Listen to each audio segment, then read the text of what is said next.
Because you're watching this video, I'm going to assume that you've got yourself a rather lovely Japanese Acer, or at least it was, but now it's either dying or it's dead. You don't know why, you don't know what to do about it. If the same thing happens again, maybe to another one of your plants. So in this video, I'm going to talk to you about those 5 silent killers that can do severe damage to your acers. I'm going to tell you what they are, how it happens, and what, if anything, you can do about fixing it.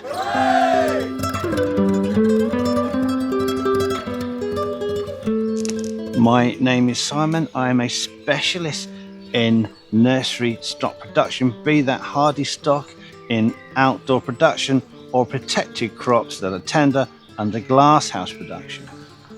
I've worked for years in the garden centre industry in and around London, and also in large commercial nursery production.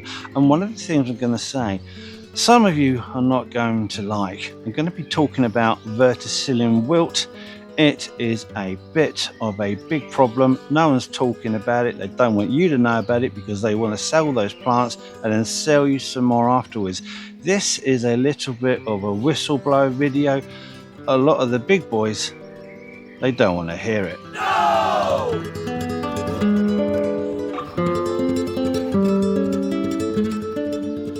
The first killer on the list, and it is the biggest killer of acers in the UK, and it's a soil-borne fungal infection known as Phytophthora. Now, while Phytophthora is often considered to be a soil-borne fungus, it does show fungal-like qualities, but it is more related to algae. Now, the problem with this is that it attacks the fine root hairs first, your primary root system, destroys those, preventing your plant from taking up any water. Then it moves on to the secondary and tertiary roots, destroying all of those, killing off all of the root cells, and then it makes its way up to the base of the stem and starts to destroy the vascular system. And then once it's girdled it, the plant is absolutely hopeless, can't take any moisture, can't take up any nutrients, the leaves droop, it looks dry, you water it, that won't do anything because the root system is in fact dead. What can you do about it? Well, this is what you can do about it. Nothing. No! It's dead. So what you do now is you incinerate everything, not just the leaves and the stems and the roots and the trunk, also all of the soil. Burn it, kill it. You don't want that being transferred anywhere else. And regarding the pot, either chuck it away, or if it's a lovely expensive pot, make sure that is properly sterilised before you plant another plant in it. And to be fair, don't bother sticking another Acer in it. You can never be too sure.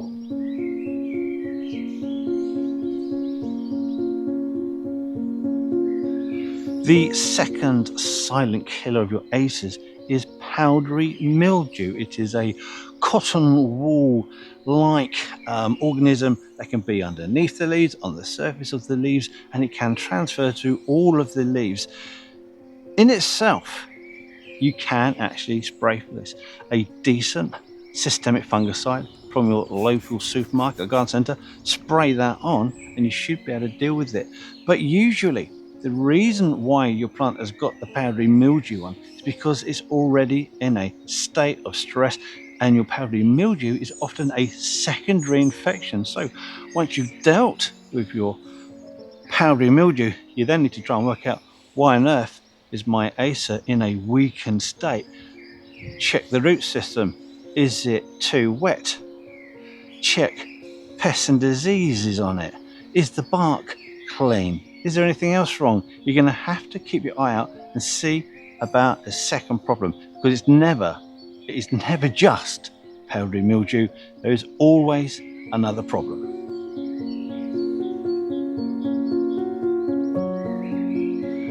Silent killer number 3, and it really shouldn't be a silent killer, but for some reason people make it so, and that is planting your Acer in quite a large pot, which in itself isn't going to be a really big problem.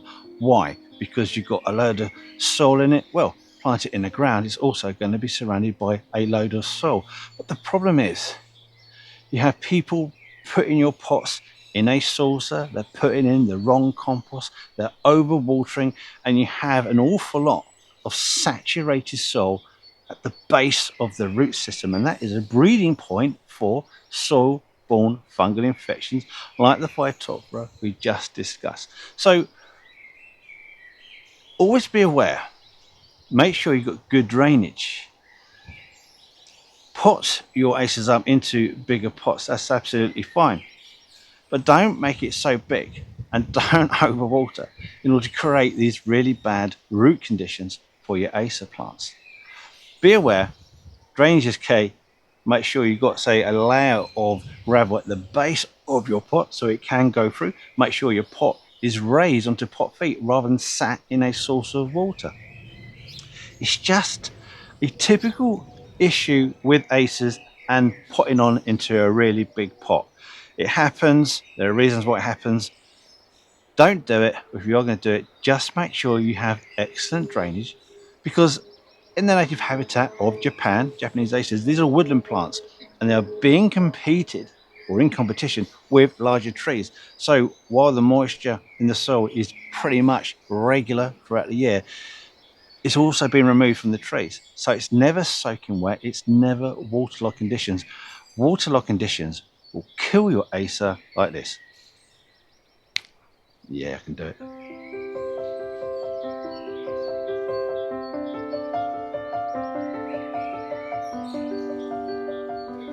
At position number 4, we've got leaf spot fungi, which is a common name and it represents one or two different fungal organisms. They get onto the leaves, they start to make little brown marks. These brown patches of dead leaf fall through, leaving holes, sometimes commonly called shot hole fungal disease. There are also other bacterial fungal diseases that do the same thing, but for this we're going to talk about the fungal infection. Now this one isn't such a bad fungus. You can treat for it. You can also try and break the cycle. You will get leaf drop, fall on the floor, but rain, watering, especially watering the foliage, bounces the fungal spores around, moving it across the plant. So the whole plant can be filled up with these little holes in the leaves. Now, this won't kill the plant, at least in the short term.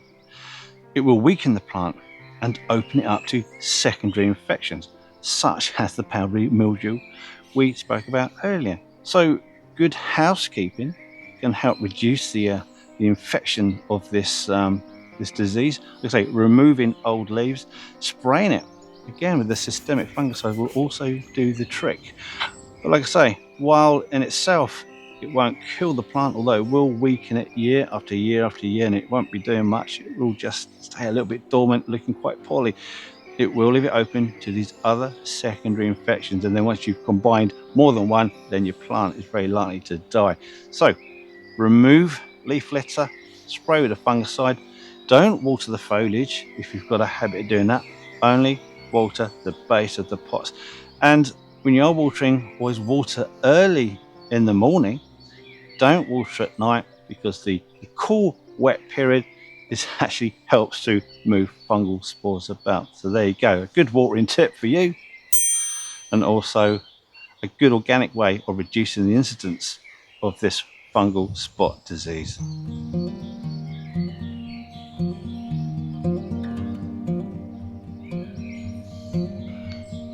And now we've got number 5, which is your problem fungal infection, Verticillium wilt. Now this is a very, very nasty fungal infection, and it is transferred within the growing industry with infected blades or through the rootstock, which has picked up the disease.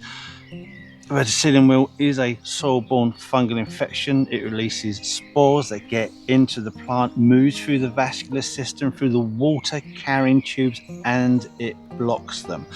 Now, if you cut into an infected plant, you've got infected sap on your cutting blade, and then you're grafting another plant, then you're moving that disease from one plant to another plant to another plant. And this disease has become absolutely rife in these big commercial nurseries that are growing Acers, and they are selling them to you today. They are in the shops now, but they are not going to be showing their characteristic browny patches and edges of the leaves, simply because while there is no real cure for this disease, there are preventative sprays that you can apply to these. So while they may be infected on the nursery, they'll be applying their lovely spray, preventing that disease from spreading through the plant, allows it to grow lovely on the nursery, comes off the nursery, gets to the shop, gets to your home, and then that disease starts to break through. You'll look at it, you'll see wilting on it, you go, that's not right. I go back to the garden centre and they say, no sir, no madam, it's got Sunscorch, it's got Windscorch, you can't have a refund. Off you go, buy another one. And the nurseries love that, because you're going to buy another one and another one, because these things keep dying. That is the big problem. That is what people aren't talking about, and you're paying your hard-earned money buying disease stock. But the thing is, it's not just that one plant. The disease from these plants can be transferred to other plants via vectors such as biting insects. So it's an Acer, has a lovely sugary sap. You get an aphid land on it, bite into a parenchyma cell, sucks in some infected sap, flies off to another Acer because it likes them. That's why it ate that one in the first place. Transfers that disease across. So if you've got a lovely Acer collection at home, and who doesn't want one of them, you bring in one diseased plant, and within a couple of years, if you've not been keeping your eye on it, you could have an infection right through your collection.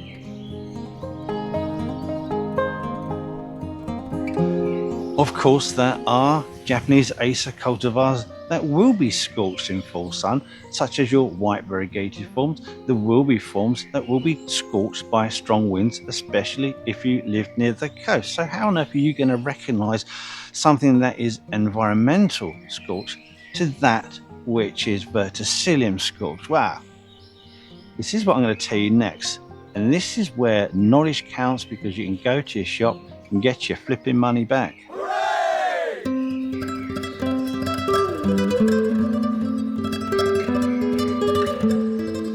So I mentioned earlier that the Verticillium fungus releases spores, and that blocks the water carrying vascular tubes within the plant. And what happens there is it blocks them, water can't pass through. And when you look at a leaf, you'll see a little section of the leaf would have gone brown. It wouldn't just be one bit of leaf, it could be another bit of a leaf, it could be like a streak of brown bits, it could be like certain tips growing. It's going to be like a little bit of a patchwork of death, and you want to be able to spot that, compared to Sunscorch would be like a blanket scorch across the whole leaf.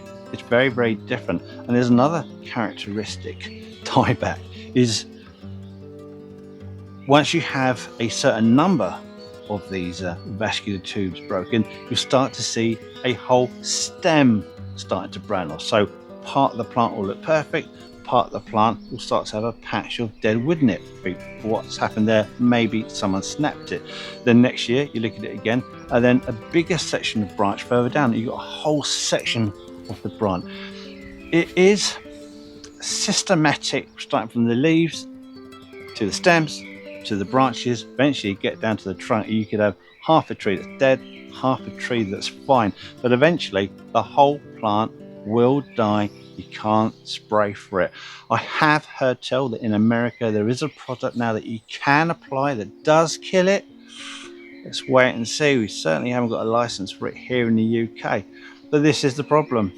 You need to be able to recognise the differences between windscorch, sunscorch and verticillium wilt. Like I say, you get typical branch dieback, you get a patchwork and segmented death on the leaves. Once you spot it, you'll know it, you'll see it everywhere. Very easy to tell. And you'll have to explain this to the people in the shop where you buy them. If it's an old plant and you can't get rid of it, we are back to the incinerator. If it's in a pot, do exactly the same thing. Burn the whole lot, burn the soil, sterilise your pot. If it's in the ground, you have to lift it out, either burn some of the soil, sterilise the soil, maybe J's fluid. It is a difficult thing, but as soon as you see it, you want to get that plant out, because it will transfer onto your other plants. So I think that's enough bad news regarding your Acers. If you've got any other tips, any other issues that we need to be aware of with Acers, let us know in the comments. We generally love to hear from you. We don't often do a serious video about plant disease, but this one really gets my goat. It grinds my bones.